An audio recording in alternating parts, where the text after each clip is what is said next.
सानाम को जोहार तेज video Ray-Ban बड़ाया Orissa खन छापा कान पाथाम को सागन साकाम हांस हांसली भोज दियड़ा चई चांपा भोज तरास जीवी झरना सावता सुंधायनी साणेस तरास भोज परायनी फगुन कोयल भोज साकवा आरो आयमा आयमा पाथाम उड़ीसा खन छापा कान तहनो तबे तेहन दो एतहब मोड़े गोटांग पाथाम रे उपरुम बो ठिकाया पुइलु सागेन साकाम दोसार हांस हांसली तेसार चई चांपा पुना भोज दियड़ा मोड़िया भोज तरास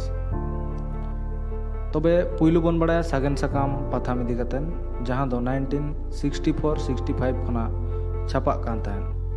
नवा पाथाम दो ओडिशा पोनत रायरंगपुर खन छापा पारसालोग कान तहन पुइलु सापड़े दो सुंदरमोहन हेम्ब्रम में ताहे कना ओना तायम दो खेलाराम माझी सापड़े ते ताहे कना नितो दो नवा पाथाम हपिद आकना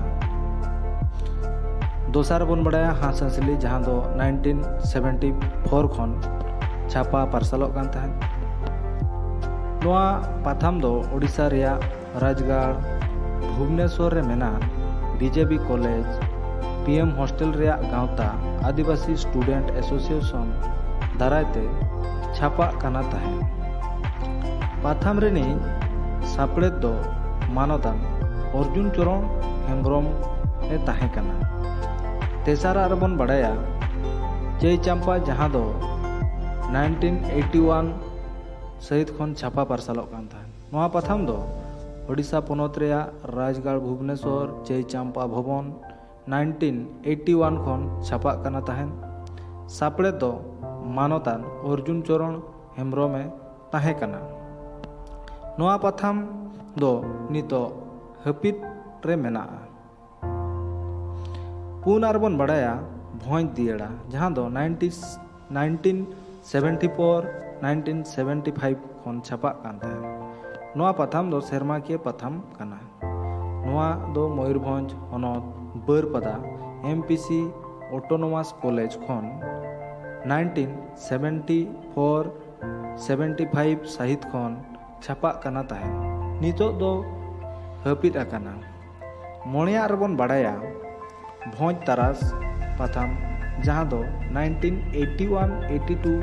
सहित खन छापा कान तहन नवा दो सेरमा के पाथाम काना 1981-82 सहित खन MPC junior college Baripada Mayurbhanj Odisha खन पारसालो काना ताहे